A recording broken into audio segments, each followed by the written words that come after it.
or left, depending on where you're sitting.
Taylor is a part of the Oregon Remembrance Project. And we're here with Renee Browse. And we are with Eddie Carrillo. Ben Bowman is the House Majority Leader for the state of Oregon. So we are here with Michael Austin. Michael Austin is with Just Compassion. This morning with our special guest, Aaron Earlywine.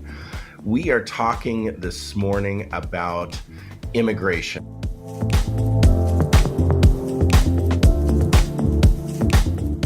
You know, I think to do this work, you have to have what I call unrelenting hope. And for me, part of that unrelenting hope is this belief that no matter where you go, you can find enough people who are willing to choose justice if given the opportunity. And this is we end up dehumanizing people.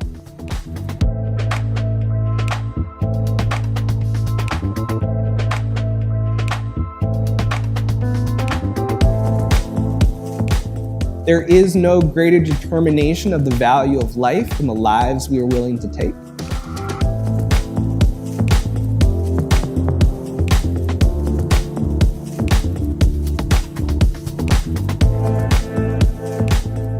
She said, I know what it's like to be hated.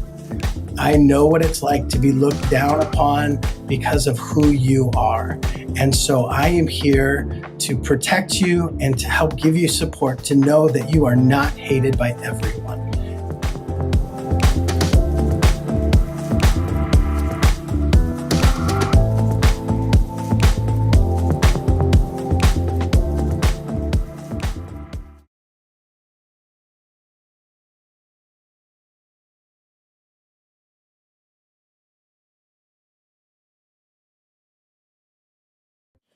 At a conference a few years ago, a man asked me what I did.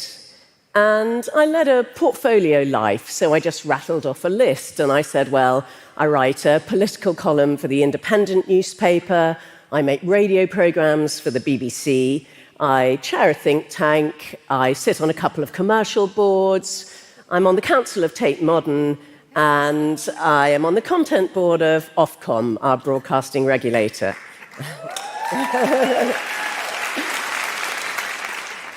To which he replied, wow, you're a busy little girl. I was about 50, older than our Prime Minister. Now, this is a classic example of what I call the authority gap, the way we still take women less seriously than men. We're still more reluctant to accord authority to women. We still assume a man knows what he's talking about until he proves otherwise. While for a woman, it's all too often the other way around. Research shows that men have 6 times more influence in group discussions than women. Women are twice as likely as men to say they have to provide evidence of their competence, or that people are surprised at their abilities. And women of color are much more likely than white women to say this. If you're working class or disabled, the gap gets bigger still.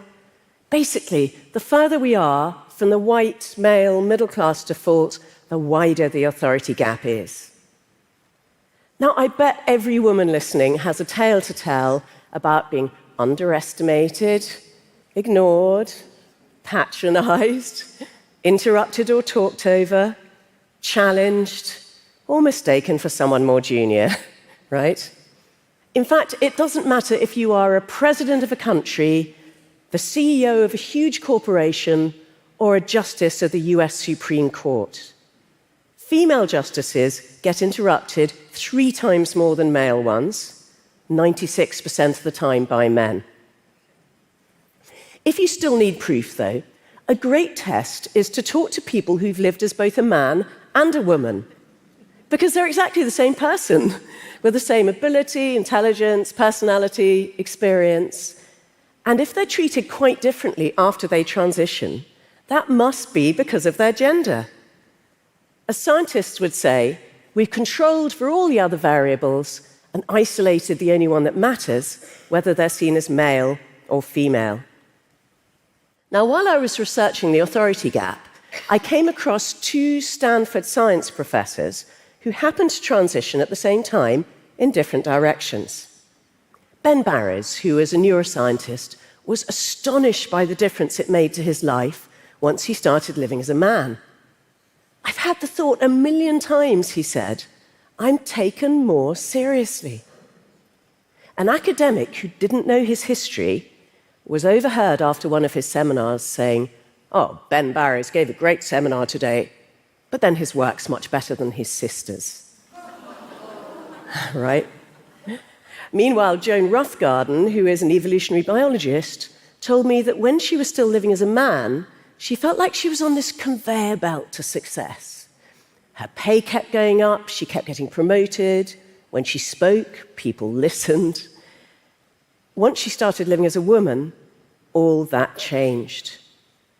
So she was interrupted, she was challenged, she was personally attacked. She'd make a point and no one took any notice until a man repeated it. At first, she said, I was amused. I thought, well, if women are discriminated against, I'm darn well going to be discriminated against the same way. And then she said, well, the thrill of that has worn off, I can tell you. Her conclusion, like mine, was that men are assumed to be competent until they prove otherwise. Women are assumed to be incompetent until they prove otherwise. Now, obviously, I'd like to do something about this. But what's in it for men? Well, one of the most encouraging things I found while researching the authority gap was that narrowing the gap isn't like a seesaw in which, as women rise, men just automatically fall.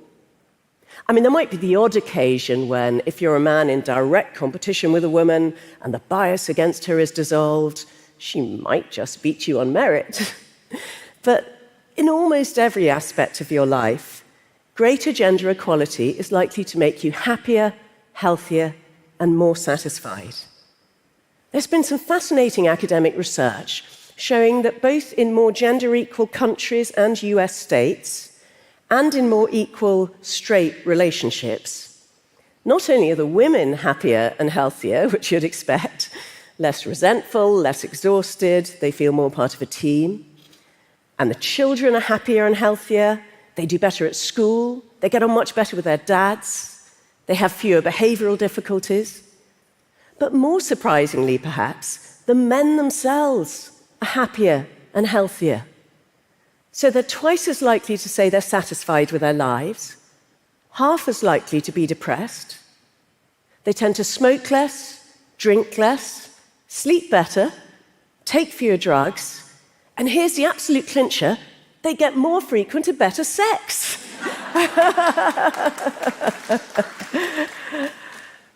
So, if it's in all our interests, what can we do to close the authority gap? Well, I counted the other day. I've come up with 140 solutions. You'll be glad to hear I'm not going to share them all with you today, but I'm just going to leave you with a few ideas to take away. Now, I'm always asked, okay, so what should women do? But it's not women we need to fix, right? It's how we all perceive and react to and interact with women. We need to make changes to ourselves, to our workplaces, and to the world around us. Now, even women are biased against other women. A few years ago, in Britain, we had a female leader of a political party who had a high voice and sounded almost childish.